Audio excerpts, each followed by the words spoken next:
Hello. सलाम sir. वालेकुम सलाम। खैरियत सर बस मैंने बताना था, मैंने पहले भी आपको बताया था कि उधर से मैंने कहा था कोई बात है मैंने करनी है, आपने कहा था बात नहीं करेंगे। तो मैंने बताना था कि सिर्फ इन्फॉर्मेशन देनी थी आपकी कि खान की तरफ से बड़े मुझे मैसेज थे कि जी हमारा पैचअप करा दें आपके साथ ना। आज तो उसने बहुत ही किए हैं मुझे मैसेज। अभी पॉसिबल है ना? नहीं ठीक है, मैं सिर्फ आपकी नज़र में गुजार। जनाब, अब इस ऑडियो के लीक होने के साथ ही बहुत सारे सवालात भी जन्म ले रहे हैं। इमरान खान साहब जो कि हमेशा से कहते रहे हैं, उनका मौक़िफ़ हमेशा से रहा है कि जान दे दूंगा मगर इन लोगों से कभी राब्ता नहीं करूंगा। तो इस ऑडियो लीक से तो साफ बात जाहिर है कि बैकडोर राब्ते भी किए जा रहे हैं। डील के लिए भी खान साहब तैयार है। बाहर अगर कहा जाए कि उनका ये एक और यूटर्न है तो शायद ये कहना गलत नहीं होगा। मैं आज आपको कुछ चंद बातें जनाब बताऊंगी प्रोग्राम में, जो और खान साहब की सियासत को भी हम समझने की यहां पर इस पॉइंट पर कोशिश करेंगे। मेरी टीम की खैर काफी रिसर्च है इस पर, लेकिन कुछ चीदा नुक्ते आपके साथ शेयर करूंगी कि खान साहब क्या कहते हैं और क्या करते चले आए हैं। उनके कहने में और करने में कितना तजाद रहा है। नंबर 1 जनाब, उन्होंने हुकूमत में आने से पहले कहा कि मैं कर्ज नहीं लूंगा। फिर जब वो हुकूमत में आए, गवर्नमेंट बनी, तो हमने देखा कि कितना दिल खोल कर कर्ज लिया गया। नंबर 2, कहते हैं कि शेख रशीद साहब जैसे सियासतदान से बात नहीं बन सकती। फिर हमने देखा कि चश्मे हैरत से देखा कि शेख साहब ना सिर्फ वजीर दाखिला बने बल्कि इमरान खान साहब के करीबी आदमियों में भी उनका शुमार हुआ। नंबर 3, चौधरी बरादरान को चोर और डाकू कहा गया, मगर आज फिर हम नवाला और हम प्याला है। नंबर 4, कहा कि मेट्रो बस नहीं बनाऊंगा। पेशावर में फिर हमने तमाम लोगों ने देखा कि किस तरह से मेट्रो बनाने का जो तजुर्बा किया गया। नंबर 5, खान साहब ने कहा कि वजीर आजम हाउस और गवर्नर हाउस को यूनिवर्सिटी बनाऊंगा। उसका भी क्या मुस्तकबिल निकला, क्या फ्यूचर हुआ, ये तमाम चीजें हम तमाम लोगों के सामने हैं। ये वो सारे सवालात हैं और इसके साथ साथ बेतहाशा चीजें और हैं जो आप भी जानते हैं, जो हम भी जानते हैं। खान साहब के यू टर्न जितने उन्होंने दौरे सियासत में लिए और उससे पहले लिए, उससे कौन वाकिफ नहीं है। लेकिन ये जो ऑडियो लीक हुई है, इसमें कितनी सच्चाई है और पसे पर्दा क्या हकायक हैं, ये वो सारे सवालात हैं जिनका जवाब आम आदमी जानना चाहता है, अवाम भी जानना चाहती है और हम लोग भी जानना चाहते हैं। साथ ही साथ जो डेडलाइन दी गई खान साहब की जानिब से, जो लॉन्ग मार्च की जानिब शहर इक़्तिदार में इकट्ठे हुए खान साहब और उनकी टीम, अब उसकी मुद्दत भी पूरी होती हुई दिखाई दे रही है। 6 दिन का वक्त दिया गया था कि असम्बलियाँ डिज़ोल्व की जाएँ और इस्तीफ़ा दिया जाए, दोबारा से इंतखाबात करवाए जाएँ। अब देखना यह है कि नई स्ट्रैटजी, नई हिकमत अमली क्या होती है। क्या खान साहब दोबारा धरना देंगे शहर इक़्तिदार में, इस्लामाबाद में, या फिर कोई बातचीत होती है, क्या सारा सिलसिला होता है। ऑडियो के लीक होने की वजह से खान साहब का जो मौक़िफ़ रहा हमेशा से माजी में कि वो किसी भी तरह की मसाहलती कोशिश नहीं करेंगे, किसी तरह की वो बातचीत नहीं करेंगे, किसी तरह की वो डील नहीं करेंगे, किसी तरह के बैकडोर राब्ते नहीं किए जा रहे हैं उनकी टीम की जानिब से। ये वो बात है जो मुसलसल होती हुई दिखाई दी। आपकी टीम ने भी कहा किसी किस्म का कोई राब्ता नहीं किया जा रहा और मुसलसल एक प्रेशर बिल्ड करने की कोशिश की जा रही है, एक एनवायरनमेंट बनाया जा रहा है कि फौरी जल्द अज जल्द इंतखाबात किए जाएं। ऐसे में खान साहब जब धरना देते हैं हुकूमत को प्रेशराइज करने के लिए, उसके ठीक कुछ दिनों के बाद, जबकि अभी 6 दिन की डेडलाइन भी खत्म नहीं होती है, तो क्या होता है जनाब, ये ऑडियो लीक आ जाती है। अब इस पर जो क्वेश्चंस हैं वो हम जानने की, उनके जवाब जानने की कोशिश करेंगे। जनाब आपको ये भी हम बताएंगे कि इस ऑडियो लीक की सच्चाई क्या है। बहुत सारे लोग जो सहाफ़ती तबका भी है, इसके ऊपर कुछ लोग इस पर तनकीद भी कर रहे हैं, कुछ इसके हक में भी बात कर रहे हैं, लेकिन जो हकीकत है वो खुलकर आवाम के सामने लाजमी तौर पर आनी चाहिए। वीडियो में क्या गुफ्तगू हुई, एक बार ऑडियो लीक में क्या गुफ्तगू हुई, एक बार आपको फिर से सुनाते हैं। जी प्ले कीजिएगा। हेलो। अस्सलाम वालेकुम सर। वालेकुम सलाम। खैरियत सर बस मैंने बताना था, मैंने पहले भी आपको बताया था कि उधर से मैंने कहा था कोई बात है मैंने करनी है, आपने कहा था बात नहीं करेंगे। तो मैंने बताना था कि सिर्फ इन्फॉर्मेशन देनी थी आपकी कि खान की तरफ से बड़े मुझे मैसेज थे कि जी हमारा पैचअप करा दें आपके साथ ना।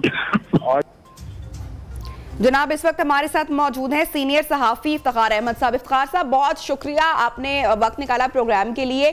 ये ऑडियो लीक खान साहब ने जो इतना अरसा अपना एक बयानिया सामने रखा कि किसी किस्म की डील नहीं करेंगे, मैं NRO नहीं दूंगा, मैं इनसे बातचीत नहीं करूंगा, अब ये जो ऑडियो कॉल सामने आई है, इस ऑडियो पर आप सर क्या तबसरा करेंगे?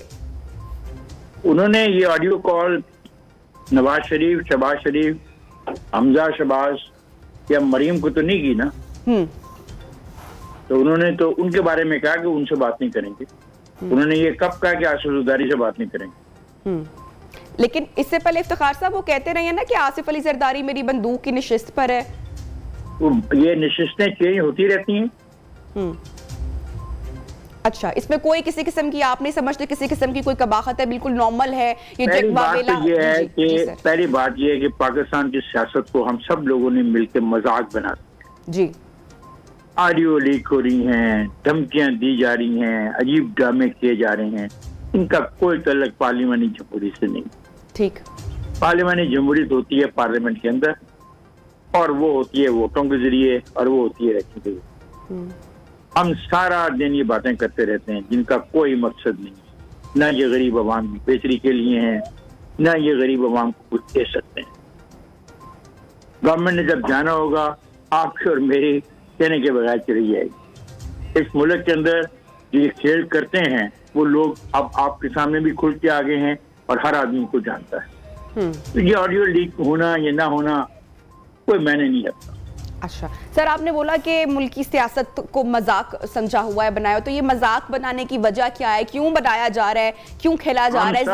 जिम्मेदार कौन है इसका सर? जिम्मेदार हम सब लोग जिम्मेदार हैं। मैंने आज तक मीडिया पर ये नहीं सुना। अभी आपने एक बात बताई है कि कुछ औरतों ने कुछ चोरी की और उनके साथ जो सलूक किया गया जी, आपने एक खबर को रेफर किया जी सर। मैंने आज तक ये नहीं देखा कि जो मेन मीडिया है वो गुर्बत के खात्मे की कोई तजवीज़ पेश करता हो, वो किसानों के लिए उनकी जो फसलें हैं उनको इम्प्रूव करके पाकिस्तान की इकॉनमी को मजबूत करने के लिए कोई तजवीज़ पेश करता हो। पाकिस्तान के शहरों के मोहल्लों में, कस्बों में जो बैड गवर्नेंस है, जो मजाक बना हुआ है गवर्नेंस का, उसके बारे में हम बात करते हो। हम उन चीज़ों की बात कर रहे हैं जिनका एंड कुछ नहीं। एंड में क्या होगा? गवर्नमेंट चेंज हो जाएगी, एक नई गवर्नमेंट आ जाएगी। तो क्या अफराद के चेंज होने से, शक्लें चेंज होने से मसाइल हल हो जाएंगे? मेरा जवाब है नहीं सर। लेकिन आप नहीं समझते कि ये मीडिया को भी फिर उलझाया जाता है? जैसे कि ऑडियो लीक हो जाना, आप बिल्कुल ये खत्म हो जाएगा लोगों का इंटरेस्ट। आम बंदा भी सोशल मीडिया पे आप देखें कि लोगों का इंटरेस्ट कि इसका क्या मकसद हो सकता है, ये किस मकसद के तहत की गई, ये किसने की गई, ये सारे वो सवाल हैं जो आम आदमी के भी जहन में है। ये जो आम आदमी है ना सोशल मीडिया पे, इनकी तादाद पाकिस्तान में 1 करोड़ से ज्यादा नहीं होगी। जो असल गरीब है ना 21 करोड़, उनको इन चीजों से कोई तल्लुक नहीं। मैंने कह दिया ना, इस ऑडियो से क्या होगा? ये ऑडियो क्या साबित करती है कि इमरान फेवर मांग रहा है, इमरान रास्ता मांग रहा है। इमरान किस चीज के लिए रास्ता मांग रहा है? इसलिए कि वो पॉलिटिकल प्रोसेस के अंदर रहना चाहता है। तो पॉलिटिकल प्रोसेस में रहने के लिए उसके पास मौका था, जब वो प्राइम मिनिस्टर था, वो असेंबलियां तोड़ सकता था, नया इलेक्शन अनाउंस करा सकता था। उससे तो अमेरिका ने साजिश नहीं की थी ना उसके खिलाफ। तो ये अल्टीमेटली क्या होगा? एक चला जाएगा, दूसरा आ जाएगा। ठीक, किसी एक के जाने से और दूसरे के आने से मेरे मसाइल तय नहीं होते। मेरी जो मुश्किलात हैं वो और हैं। और ये जो इस किस्म के सोशल मीडिया को सुनने वाले लोग हैं, उनकी तादाद पाकिस्तान में 1 करोड़ से ज्यादा नहीं है। बाकी 21 करोड़ का मैंने क्या करना है? सही, ठीक। लेकिन सर जरा आसिफ अली जरदारी साहब एक जैसी बड़ी पर्सनालिटी, एक वो बड़ी देखें शख्सियत हैं, एक मंझे हुए वो सियासतदान हैं, उनकी इस तरह से ऑडियो सामने आ गई और अब वो कह रहे हैं कि दिस इज इम्पॉसिबल, अब नहीं हो सकता। मैं इस सवाल का जवाब आपके पास जी, इस सवाल का जवाब आपके पास है कि ये ऑडियो पर किसने रिकॉर्ड की है जी? हाँ, इस सवाल का जवाब देना मुनासिब समझेंगे आप? कोई देगा मुझे इसका जवाब? सर हम ये नहीं मैं ये नहीं पूछूंगी कि किसने लीक की, लेकिन इसकी टाइमिंग्स और इसका मकसद क्या हो सकता है? नो। पहले है कि कौन से वो कौन है जो मेरी और आपकी गुफ्तगू को टैप करता है? या आप हैं या मैं हूँ। पर तो गलत है ना, बोथ आर रॉन्ग। किसी आदमी की प्राइवेट टॉक को करना और फिर उसको इस्तेमाल करना, फिर उसको मीडिया को देना, ये इखलाकी तौर पर अच्छी बात नहीं। ठीक है, ये बिल्कुल इखलाकी तौर पर ये अच्छी बात नहीं है, लेकिन इसका मकसद क्या गेन करना चाह रहे हैं? कुछ भी नहीं है, मैंने कह दिया ना, गेन ये करने को वो रास्ता मांग रहा है, तो ठीक है, पॉलिटिक्स कर रहा है, शुक्र है उसको एहसास हुआ है कि पॉलिटिक्स में रास्ता मांगना पड़ता है, वरना वो तो कह रहा था कि मैं किसी को मानते नहीं। उस आदमी ने 4.25 साल लीडर ऑफ अपोजिशन के साथ गुफ्तगू करना मुनासिब नहीं समझा। तो अगर उसके रवैये में लचक आ रही है तो उस लचक को उस अंदाज से देखना चाहिए। और फिर मैंने वही बात कहनी है, इस लचक का फायदा क्या होगा? ये होगा ना कि पार्लियामेंट की सीटें तो नहीं बढ़ जाएंगी, पार्लियामेंट की नशिस्तें तो इतनी रहेंगी ना, तो वापस तो मामला पार्लियामेंट में जाएगा। लेकिन ये पार्लियामेंट के मसाइल और इस किस्म की चस्के वाली गुफ्तगू जो है, सुननी और सुनानी जो है ना, ये 1 करोड़ लोगों का मसला हो सकता है, बिल्कुल होगा, लेकिन बाकी जो हम लोग हैं, जो आम आदमी है, जो गली महल्ले में जलील हो रहा है, जो बेरोजगार है, नौकरी नहीं मिल रही है, दवाई का मसला है, मतलब क्या बातें मैं करूं इस मामले पे, उसके ऊपर कोई बात नहीं होती।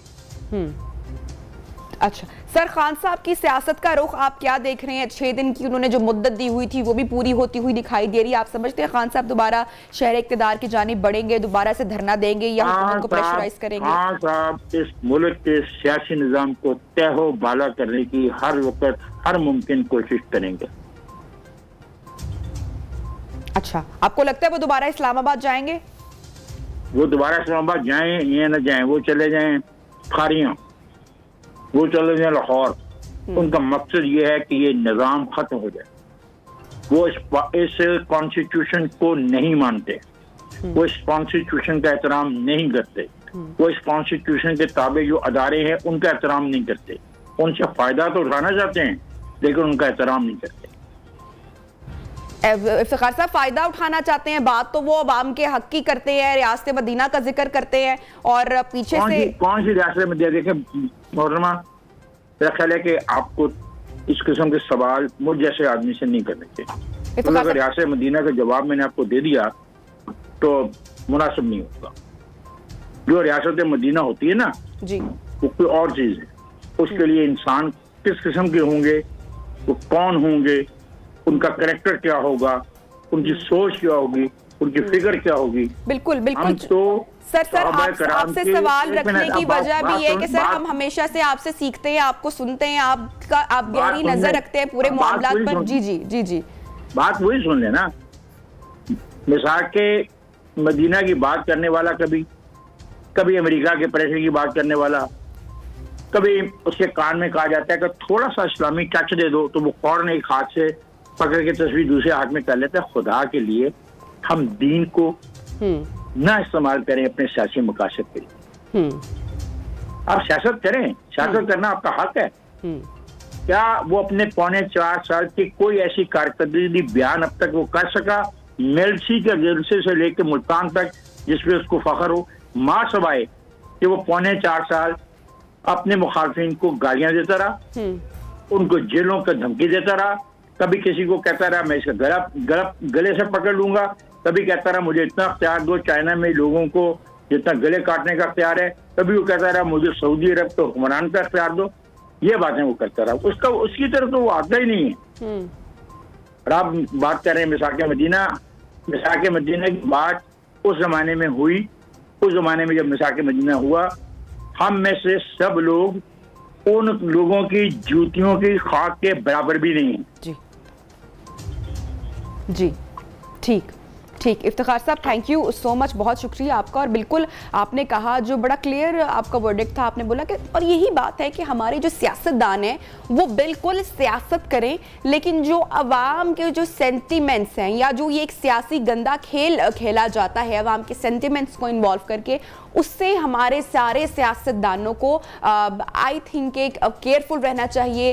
किसी के सेंटिमेंट्स उसमें इन्वॉल्व नहीं करने चाहिए, चाहे वो रिलीजियस हो चाहे फिर वो इमोशनल हो।